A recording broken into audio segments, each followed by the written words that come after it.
Good morning सांग मैंने जय जगन्नाथ। आज हूँ शनिवार सकाळ। देखो शनिवार दिन सकाळु सकाळु मो झी बाहरी पड़ा तुलसी पत्र आने कहीं तुलसी पत्र ठाकुर पूजार आज मामा लगे तो से जाकि बगीचार तोलिकी आणुची। ये देखो मो बगीचारे कखारु गछ केते सुंदर भाव आ बगीचार पड़ी अनाबना जरी गुड़ा को आमे टिके जड़े बगीचाटा को सफा सुतरा करदेलु। देखो आमर आसीगला आज सजना तरकारी करी। देखो फूलकोबी काटी देछि भजा करने सजना छुई आलू और फूलकोबी मिसई मुझे मसला दे या तरकारी करी। देखो मसला बाटिया मु टमाटो सुखिला लंका अदा रसुण पियाज पेस्ट करदेली ग्राइंडर रे।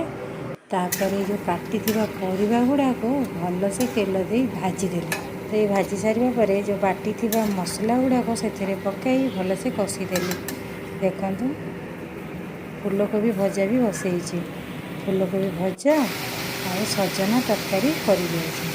देखो फूलकोबी काटी फूलकोबी भजा तो हो आसला सेपटे मसला कषा भी चली।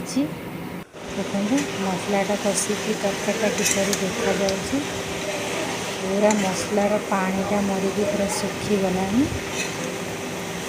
आमर हो आसलानी और टिके तेल दे भल से एपट सेपट करदेबा तापर आम तरकारीटा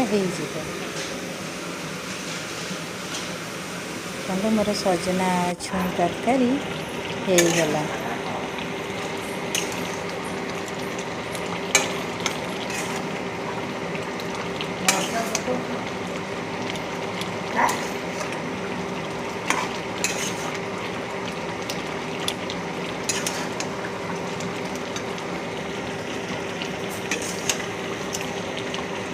सका जलखिया आमर रुटी होता से रुटी करपटे सजना तरकारी हो गला। देखो तरकारी तो अलमोस्ट हो गला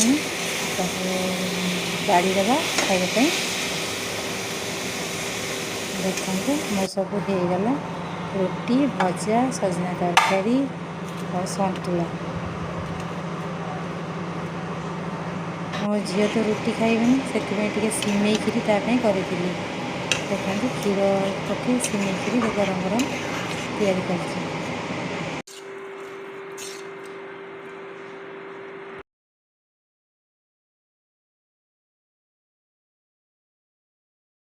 सन्ध्याबेले टिके बाहर को बुलिया को गलु। देखो एबे गछरे केते आंब बौल धरी कहीं आंब दिन तो आसीगला से आंब बौल आसी। आपण मानक मोर आज छोटिया ब्लॉग टी किपर लगे निश्चित कमेंट बॉक्स रे जणाइबे। जय जगन्नाथ। धन्यवाद।